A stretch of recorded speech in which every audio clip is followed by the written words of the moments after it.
Que alegria, meu irmão, minha irmã. Continuamos aqui no Congresso Nacional da Pastoral Familiar, diretamente do Centro de Convenções de João Pessoa.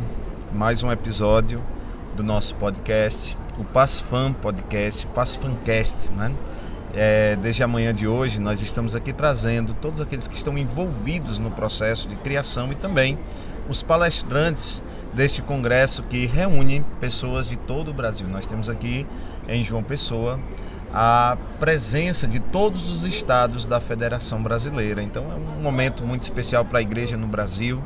João Pessoa hoje é a capital da família católica cristã, da família brasileira, e a gente tem trazido ao longo do dia em muitas temáticas. Desde ontem, na verdade, nós já estamos reunidos falando dos temas que se referem à família. E mais uma vez nós estamos aqui para conversar, para trazer à luz elementos que são especiais e que podem nos ajudar na compreensão da vida e da família. Também está conosco apresentando esse podcast Rosângela, está aqui conosco, vai se apresentar agora, né? Mais uma vez, quem ainda não acompanhou vai encontrá-la agora. Olá a todos que estão em casa, que nos acompanham aqui pelo YouTube. A gente agora tem a presença de 2 padres ao longo do dia.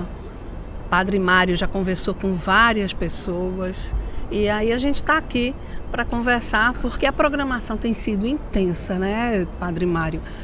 Uma programação intensa com palestras, mas também com uma sala com representatividade da vida afetiva.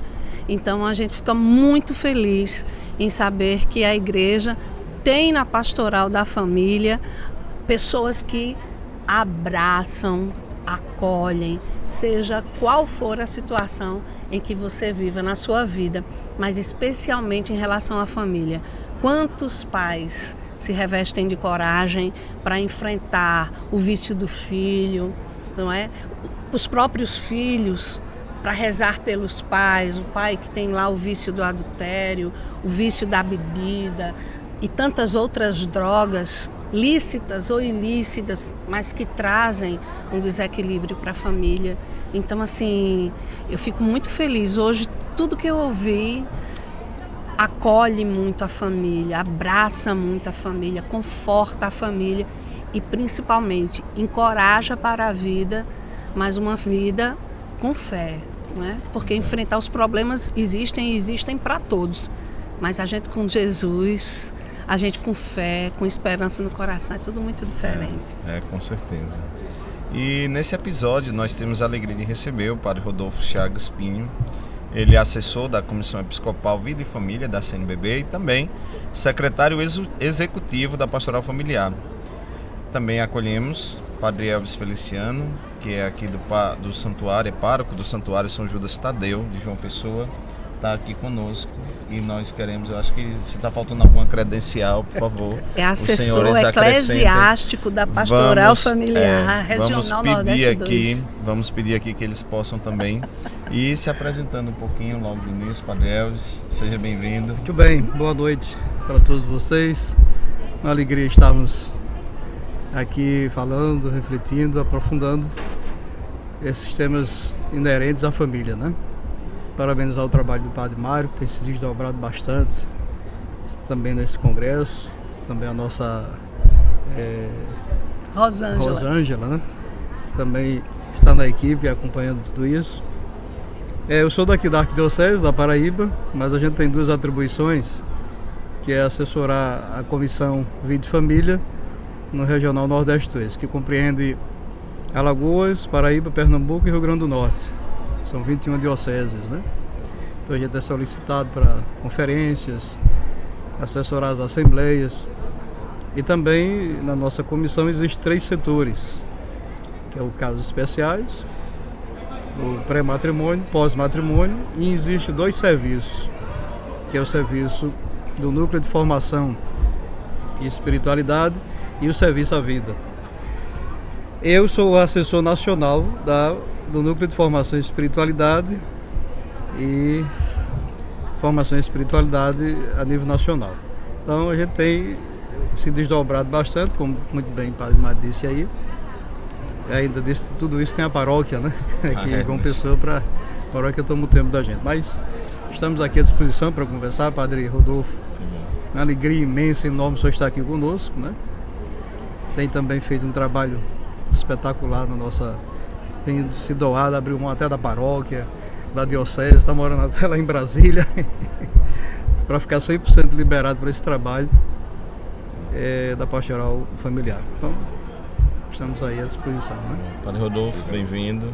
Seja bem-vindo. Diga aí para o pessoal de onde o senhor vem. Obrigado pela acolhida desde já, né? Toda a Arquidiocese da Paraíba. Acolhida muito calorosa. De fato, esse final de semana, para nós, aqui é a capital da família mesmo, esse final de semana. Armamos a nossa tenda aqui. Aqui se tornou nossa casa esses dias todos, né? Esses 3 dias que todas as famílias representadas, pelo menos de todos os estados do Brasil, estão aqui. Então, para nós é uma alegria. Eu sou o Padre Rodolfo, natural de Cambará, no Paraná, presbítero do clero da Diocese de Jacarezinho, no Paraná também. Meu bispo é Dom Antônio Brás. E desde 2023 eu estou servindo a igreja como assessor da Comissão Episcopal Vida e Família da CNBB, ajudando Dom Bruno, Dom Zico, Dom Moacir, e como secretário executivo nacional da Pastoral Familiar, que as duas funções praticamente é a mesma, mas existe uma diferença por causa da instituição, né? Eu estou nesse serviço desde 2023, morando em Brasília atualmente, na CNBB. Os assessores da CNBB moram lá na Conferência Nacional dos Bispos do Brasil. E o meu trabalho é ajudar a articular a pastoral familiar pelo Brasil, né? Fazendo as visitas, as reuniões, as formações, as conferências, né? Em cada regional nós temos um padre assessor, e o Nordeste 2 tem um ótimo padre assessor, que é o Padre Elvis, que ajuda demais, trabalha demais, se desdobra demais. E aqui também deixo a minha gratidão ao Padre Elvis pelo trabalho no Nordeste 2. Cada regional com um assessor, com um casal e um bispo. Essa é a nossa organização, essa é a nossa estrutura, né? Então, Alice Solange, Milton e Lourdes, que são os casais nacionais, junto comigo, nós ajudamos os regionais com as formações, as conferências, formações online, presencial, assembleia, congresso, conforme a necessidade, né, de cada regional. Então, esse é o nosso trabalho, ajudar a articulação da pastoral, abrir os horizontes, né, da pastoral familiar, para que ela possa ser compreendida, de fato, da gestação até a morte natural, em todas as fases da vida humana, essa defesa, esse cuidado, essa promoção da dignidade da vida. É interessante, padre, porque a gente conhece a estrutura pastoral da igreja e a gente talvez não esteja tão acostumado com a presença de mulheres lá na coordenação, em algumas coordenações de pastoral, e com a pastoral familiar o que acontece é um movimento muito bonito, né? Da presença dos leigos, da presença, claro que os leigos estão presentes em todos os locais, mas a gente sente essa forma de se organizar, não apenas com um nome, né? A gente sempre vê aqui os casais participando e geralmente em cada função não se traz o nome de uma pessoa, mas traz o nome de 2 pessoas, geralmente o esposo, a esposa. Como é que se articula a organização da pastoral familiar para que as pessoas que estão em casa, que não entendem muito bem como funciona essa engrenagem da pastoral familiar, para que elas possam entender também como isso acontece? Ótimo, sim. Onde existe um ser humano, ele é membro nato da pastoral familiar. Exato. Desde aquele que está no ventre da sua mãe, que iniciou a sua vida, foi concebido hoje, é membro da pastoral familiar. Da gestação até a morte natural, todos. A pastoral familiar, ela é composta por todos os seres humanos nos seus estados de vida. O casal sacramentado, casado na igreja, as novas uniões, separados, se separou, não contraiu uma nova núpcias, decidiu ficar separado mesmo, pessoa solteira, é membro da pastoral familiar. Nossos viúvos e viúvas são membros natos da pastoral familiar. As crianças, os adolescentes, os jovens, todos são membros da pastoral familiar. Então nós precisamos trabalhar essa amplitude para que a pastoral familiar ela seja entendida não como um movimento de casais, mas como pastoral familiar, pegando a palavra pastor de fato, toda a sua etimologia, pastor, aquele que cuida, que coloca nos ombros, que caminha junto, familiar, porque aí entra realmente de fato todos os estados de vida que existem, né, numa família. Então você que não participa da pastoral familiar, começa a participar. Você é membro da pastoral familiar, todos devem participar, porque a família é a nossa preocupação, é joia rara, tem que ser cuidada com muito carinho e todos são bem-vindos. A pessoa é batizada, é filho da igreja. Se é filho da igreja, tem que estar dentro da igreja, na mãe igreja, que cuide e que acompanha através do serviço pastoral, né? Mas essa articulação da pastoral familiar, ela precisa ser ampliada, porque ainda algumas paróquias não têm esse horizonte, né?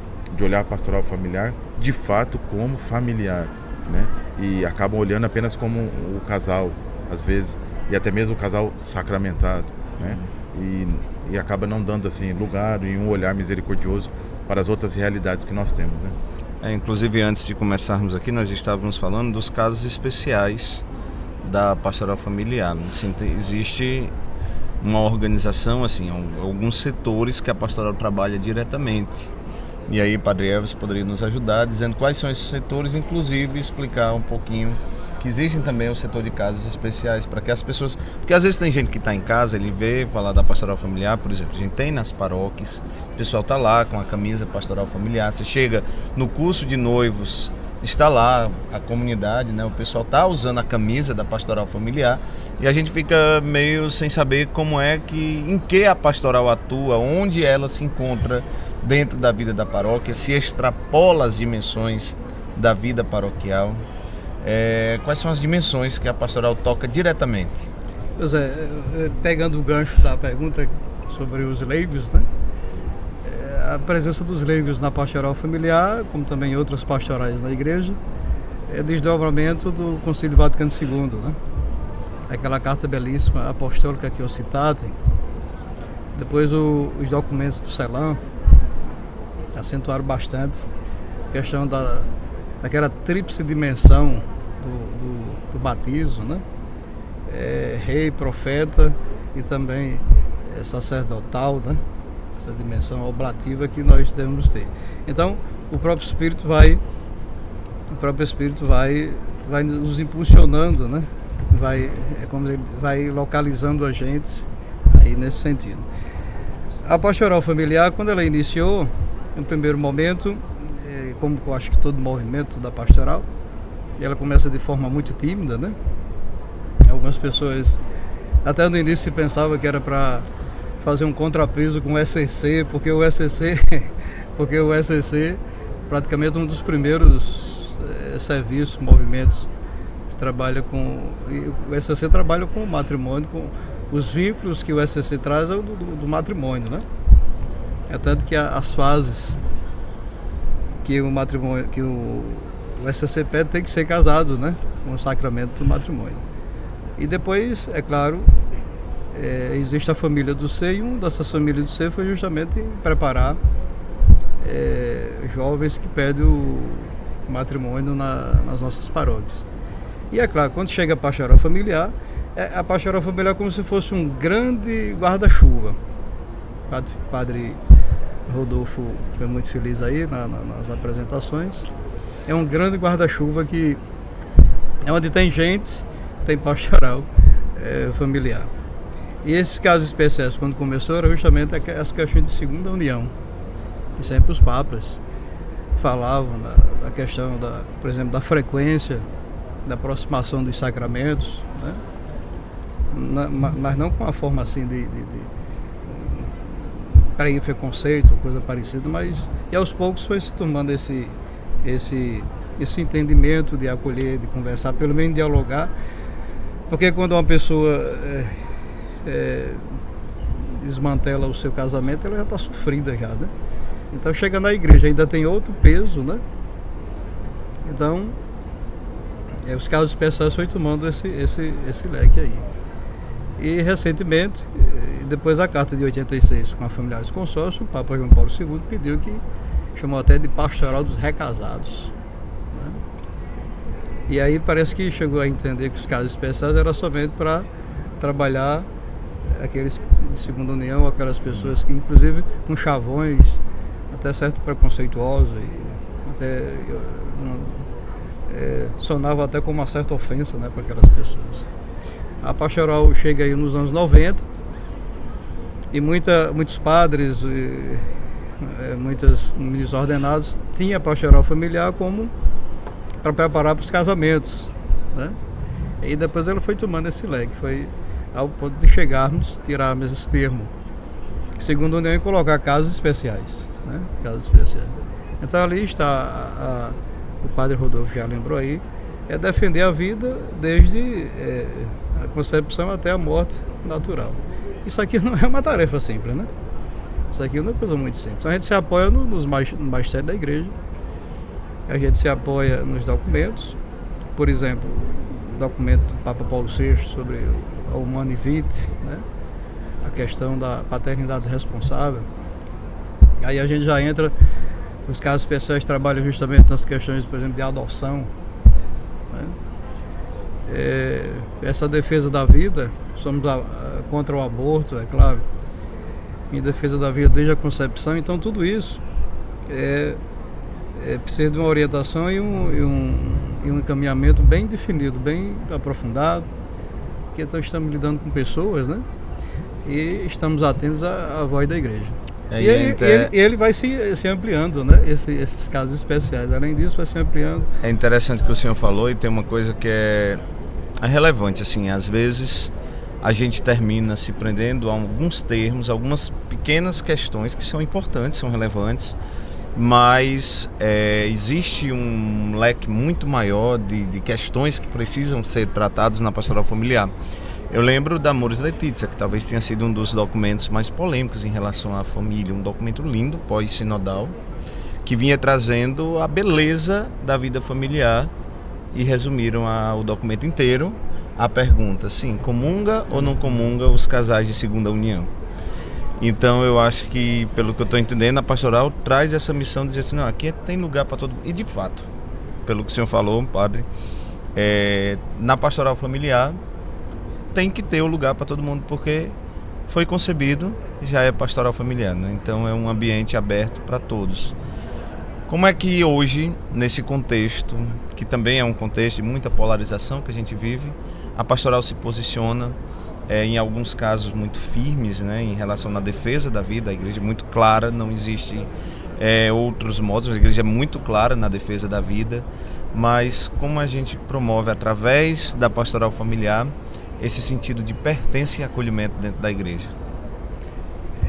Nessas situações atuais que nós estamos vivendo, né, de polarização e tantas divisões que nós estamos encontrando, é sempre colocando o evangelho em primeiro lugar, colocando o evangelho como referência para o trabalho pastoral, para a vida nossa como cristão batizado sempre, e tentando tirar ideologias, né?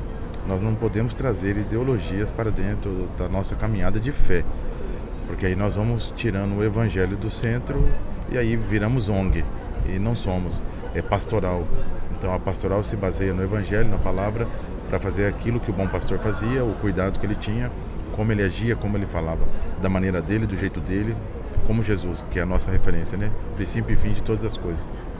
Então a pastoral familiar se mantém e se organiza assim, firme nessas posições, como o senhor já comentou, tirando isso para não deixar que as ideologias invadam o nosso trabalho pastoral, para que a comunhão, para que a verdade sempre prevaleça na nossa caminhada de pastoral, né? Então ela se mantém, como o Padre Elvis disse, baseado sempre na palavra, no magistério, tudo aquilo que o magistério já nos disse, na defesa da vida, em muitas outras situações. Acolhe as realidades, mas mantém sempre firme na doutrina. A pastoral familiar não muda a doutrina, nem é esse o objetivo, e jamais irá mudar alguma coisa, e também nem existe o porquê, mas a pastoral familiar, ela faz o acolhimento como pastoral. A palavra pastoral é uma ação da igreja para o povo, para todos, né? É uma ação da igreja, é da igreja para todas as famílias, pastoral familiar. Então ela faz esse sistema de acolhida, o acolhimento, o acompanhamento. E Amoris Laetitia, muito bem citado pelo senhor, belíssimo esse documento, quem não leu, leia, porque Amoris Laetitia... Inclusive vamos fazer uma data festiva no próximo ano, sim, 2026, né? O ano que vem são 10 anos. 10 anos de Amoris Laetitia. E o Papa Francisco disse, não é um documento pronto de pergunta se pode comungar ou não, não é isso o objetivo de Amoris Laetitia. Muito pelo contrário, é de discernimento, de acolhimento. Amoris Laetitia é um documento que você vai ali mastigando, comendo, se alimentando e vai deixando o Espírito falar. O que o Espírito vai dizendo no discernimento daquela situação, daquela pessoa. Praticamente é um documento para ser personalizado, né? É para acompanhamento. O padre, na sua comunidade, junto com a pastoral familiar, vai acompanhando e vai discernindo as situações.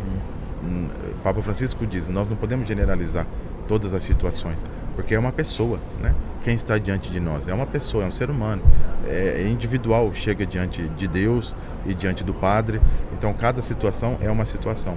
E a Amoris Laetitia nos ajuda, por isso que é um documento de processos, é um documento que nos ajuda a fazer esse processo, a caminhar nesse processo, abrir um processo, como o Papa Francisco fez. O Papa Francisco abriu vários caminhos, né? Abriram vários processos na nossa igreja, foi considerado um Papa polêmico, mas ele abriu os processos, ele teve essa coragem. E a Amoris Laetitia é um documento corajoso, de olhar as realidades e de iniciar processos e de começar alguns passos.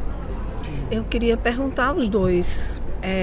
Nós falamos, a sociedade inteira fala muito da diversidade familiar, né? Os vários tipos de família, modelos de família, formatos de família. Mas a família, e eu vou usar uma palavra, não sei se mal colocada, mas assim, a família tradicional, marido, mulher, filhos.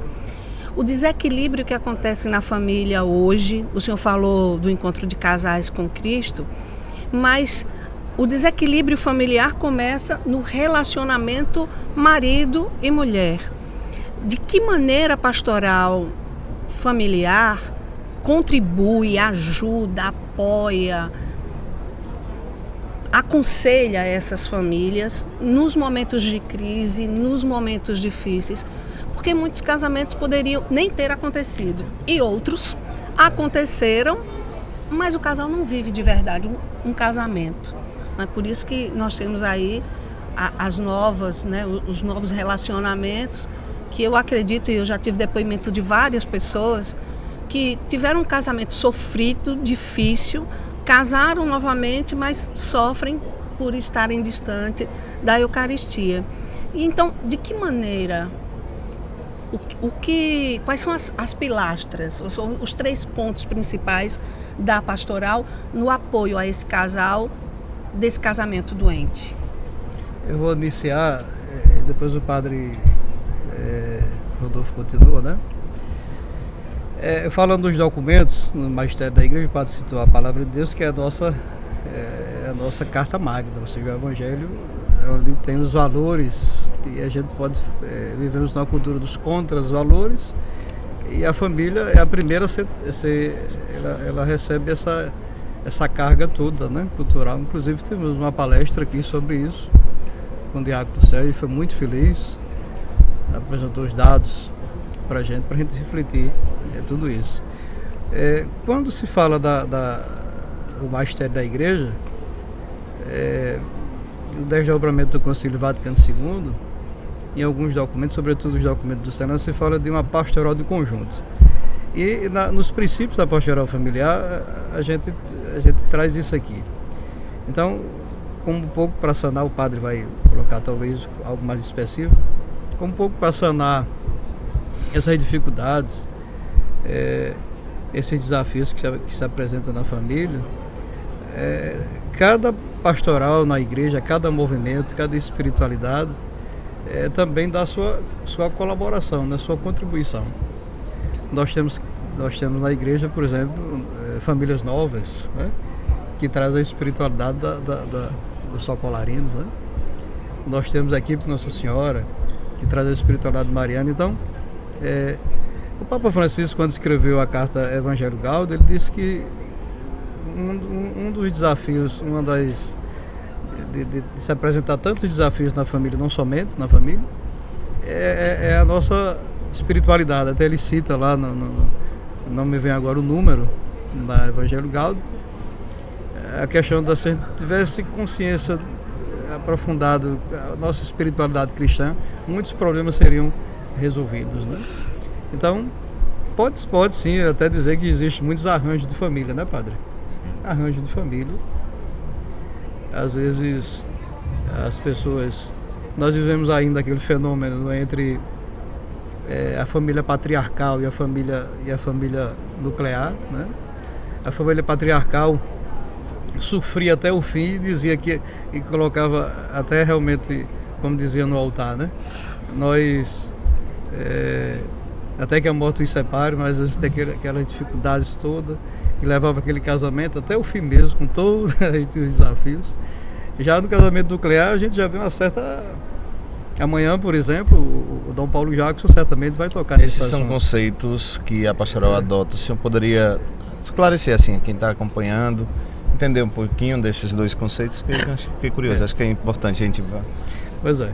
Então, somente fechando aqui, passando a palavra para o padre da continuidade, ela fez a pergunta a nós dois, né? Não, tranquilo. Então, essas espiritualidades também têm seus conteúdos de firmar um casamento, um matrimônio, né?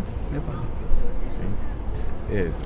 Só aguardando para essa pergunta do senhor também, Tá certo. sobre a terminologia.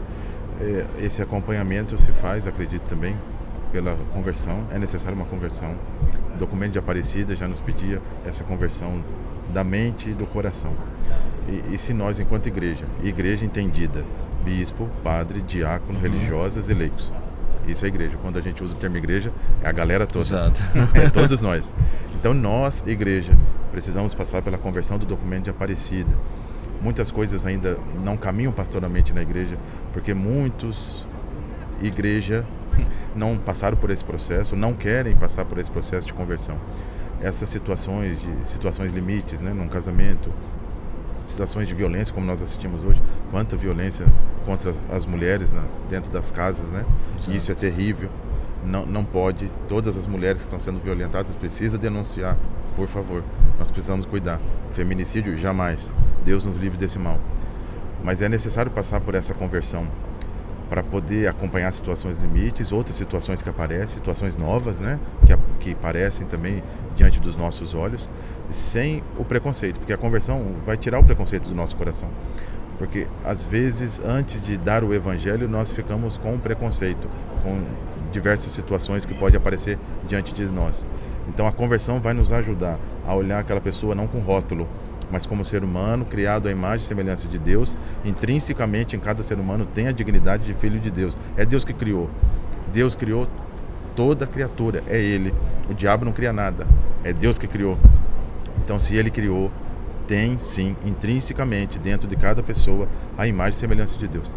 Então chegou diante de nós, devemos tirar o rótulo, e só vai nos ajudar a tirar o rótulo a conversão. Se passarmos por essa conversão pastoral no nosso coração e entendermos de fato quem está diante de mim é uma pessoa, não é o pecado, o rótulo que seja, é a pessoa. Aí podemos começar a ajudar através da escuta, muito necessária a escuta ativa hoje. Até mesmo dentro do matrimônio, marido e mulher quase já não se escutam mais. Não tem tempo, né, de se escutar. A vida é muito corrida. Aí você vai ver qual é a correria, ficar no celular. Qual é a correria de um casal hoje? É ficar no celular vendo Instagram, as notícias, passar o dia todo quase ali no celular. Essa é às vezes a correria de um casal. Então nós perdemos, assim, como o Padre Elvis disse, alguns valores que o Evangelho nos ajuda, a preocupação com o ser humano. A família vai ser sempre o caminho da igreja, vai ser sempre esse caminho. Então a preocupação com o ser humano, marido e mulher perde muito tempo de não se amar, de não ter essa afetividade, de não trocar esse afeto. E muitas coisas acontecem, às vezes, por causa disso também. Os relacionamentos estão frios, porque agora cada um tem o seu celular, o seu mundo, o seu universo, e não existe mais essa afetividade entre marido e mulher, pais e filhos. Os pais não escutam mais os filhos, não tem mais esse tempo. Então é necessário trabalhar essa escuta. A conversão vai nos ajudar a parar e sentar, para escutar. Marido e mulher precisa parar, sentar para se escutar, dialogar. O diálogo vai gerar comunhão. É isso que o diálogo vai sempre fazer na nossa caminhada, como igreja, como casal, no estado de vida que a gente tiver. Então é necessário passar pela conversão, fazer esse processo de escuta, dedicar tempo para a escuta e fazer com que os nossos relacionamentos sejam humanizados. Precisamos humanizar os relacionamentos. Papa Francisco dizia no último documento dele sobre o Sagrado Coração que a humanidade tirou o coração, né? E ele falava nesse documento, vamos trazer de volta o coração. Exato. É necessário retomar o coração. Os relacionamentos precisam do coração de volta, porque se não bater no mesmo compasso que o coração de Jesus, não vai dar certo. É necessário bater no mesmo compasso com o coração de Jesus. E o trabalho da pastoral familiar é esse, cuidar da família e das famílias. É um cuidado com e para, que é a mesma batida do coração. Esse é o trabalho de toda a pastoral da igreja, né? A pastoral da igreja, a ação evangelizadora da igreja, ela bate como o coração de Jesus. Então nós trabalhamos com a família, é necessário cuidar das nossas famílias e para as famílias de todo o mundo. Continuando, talvez seja esse a perspectiva do tema da esperança, né? É um sentimento do Papa Francisco em dizer que não percamos a esperança. Parece que os certos desafios dá a entender que nos engoliu. Parece que tirou as nossas forças, parece que tira as nossas oportunidades. E aí não percamos a esperança de que a esperança não nos engana, a esperança não decepciona, né? É uma luta constante, vai ser sempre... Papa Francisco Amoris Laetitia, ele falava, mesmo diante dos desafios, não podemos deixar de propor o sacramento do matrimônio como caminho de felicidade. Claro. Mesmo diante de tudo que nós estamos assistindo, acontecendo, a realidade das nossas famílias, né? Mas não podemos deixar de propor o sacramento do matrimônio, é caminho de felicidade, é vocação. Jesus chama, se Ele chama, Ele dá a graça. Isso é sempre na nossa vida. Agora, sobre a terminologia, se o senhor quiser responder, pode responder. Você tá família nuclear, tá né? Família nuclear e família, como o senhor disse mesmo? Sim, patriarcal e família nuclear, né? A família patriarcal é aquela família do pai e a mãe, que sentavam na ponta da mesa o pai, a mulher ficava em casa cuidando das coisas, dos filhos, tudo se conversava ali à mesa, né? Tudo se partilhava ali à mesa. Era uma família numerosas, né? Os pais, os avós da gente a gente ainda é muito jovem, mas aí os pais da gente dizem, teve 15 filhos, 10 filhos, né? Já a família nuclear, as características, os dois saem de casa para trabalhar. Essa ascensão da mulher, que é muito positiva, né? Ela ganha espaço na sociedade, ela faz, inclusive, até os estudos dizem que às vezes em certos ambientes ela até sai muito melhor do que os homens. Em algumas situações até melhor do que os homens. Mas aí fica então, aí vem a questão do pouco número de filhos, por exemplo, né? Então, outros valores já foram absorvidos ali nessa família.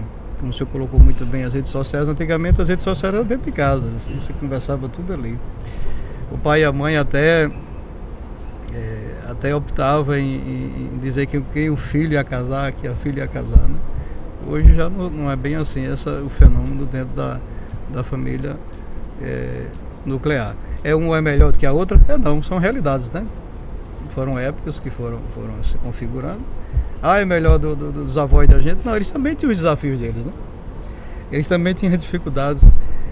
E hoje também a gente tem esses outros grandes desafios, que quando foi fazer a virada do milênio, foi colocada a Gaudet Spes, foi colocada, inclusive o Dom Bruno na palestra dele, na conferência, foi muito feliz.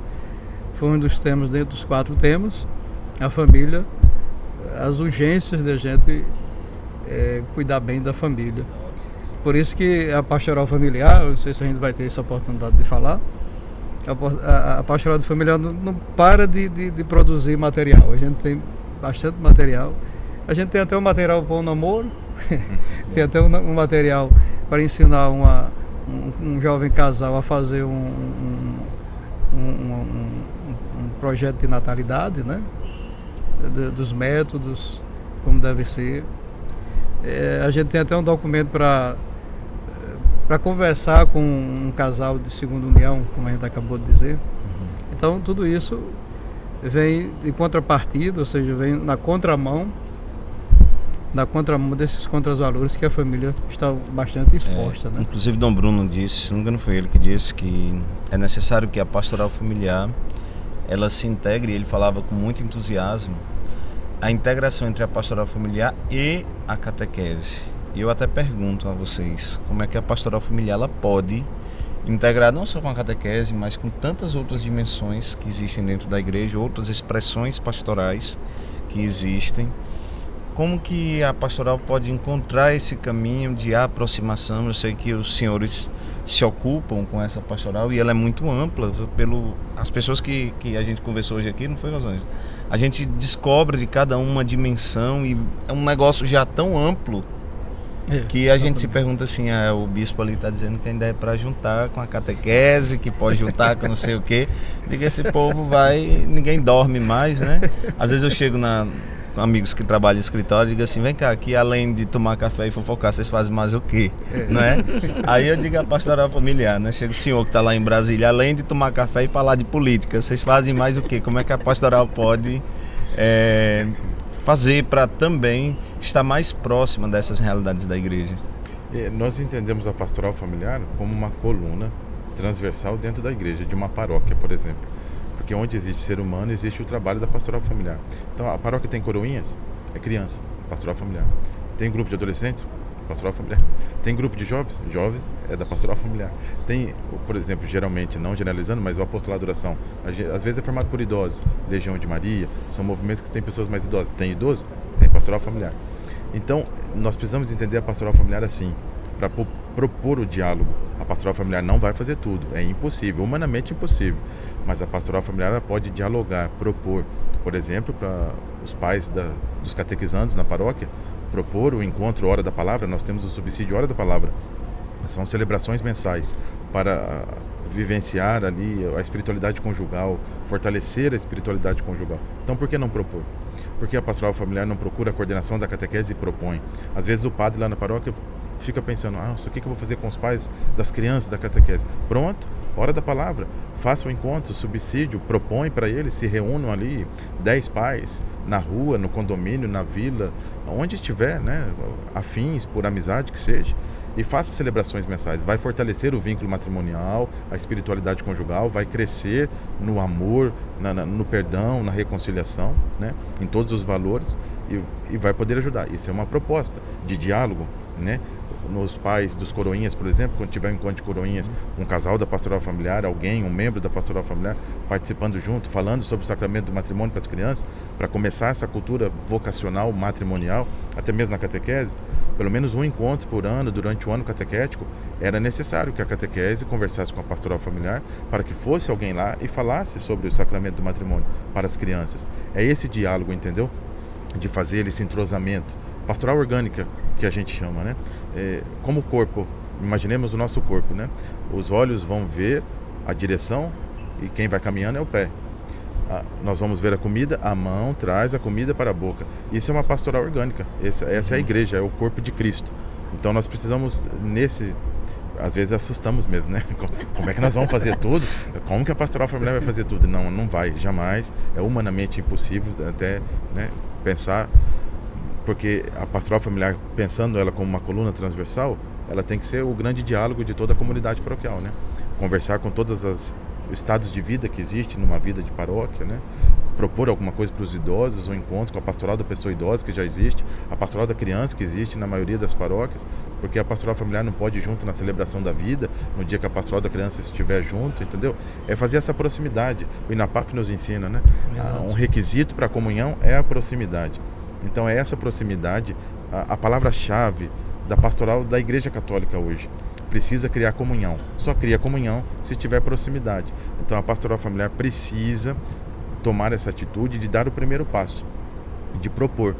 Ela não vai fazer tudo, mas ela vai propor. Ela vai conversar, ela vai entrar em diálogo, ela vai buscar um coordenador ou outro, conversar na paróquia, participar de tudo que ela puder participar e fazer crescer essa comunhão na vida paroquial. Bom, a gente está aqui já caminhando para o finalzinho desse episódio, Rosângela. Alguma coisa, uma consideração? Não, eu acho que eles já disseram tudo. Eu acho que a gente resumiria em comunhão e comunicação, né? Seja no âmbito da igreja, no âmbito da família, nos relacionamentos, comunhão e comunicação. E isso aí já parte até de nós individualmente com Deus, né? Sem se comunicar com Deus, sem ter essa aproximação com Deus, como é que você vai ver Deus no irmão, no esposo, no pai, na mãe, no filho, né? Então, eu saio daqui rica com as palavras que eu vi e ainda mais. Quando a gente fala de pastoral da família, a gente ainda lembra dessa questão da família patriarcal. Mas saber que as famílias estão sendo acolhidas, ver como a gente viu a sala que o senhor conduziu lá no palco, e a gente vê tantas realidades, mas realidades sendo vividas com a igreja, através da igreja, buscando ser feliz, como o padre Rodolfo falou, mas buscando ser melhor a cada dia, não é? Isso conforta. E a nós leigos, de sabermos que a gente pode contribuir nesse passo a passo que a igreja dá, com tantos documentos, com tantos caminhos já traçados, que os padres conhecem bem, mas que a gente que é leigo tem pouco contato, né? Então, assim, quando a gente ouve do padre, a gente ouve do mestre. Mas gente. Nessa matéria eu preciso dizer que nós aqui aprendemos com vocês, né? A matéria familiar é importantíssima para a nossa vida sacerdotal, a presença das famílias. Na verdade, o que todo mundo termina fazendo, o Padre Márcio esteve aqui apresentando o livro dele sobre família e sexualidade, e a gente vê que isso é fruto da proximidade da família. A gente só está tentando entender ali que às vezes é um padre, mas às vezes é também um leigo. Vocês têm muito que nos ensinar e a gente está aprendendo todos os dias. Eu acredito que esse é o grande legado da pastoral familiar para todos nós também, né? Porque é uma escola de aprendizado e as famílias são realmente as mestras. A gente vê de uma família muito do que o senhor faz, do que o Padre Elvis faz, acredita, ensina. Hoje foi tema de uma das palestras. A gente aprendeu quando o bispo lá dizia, né?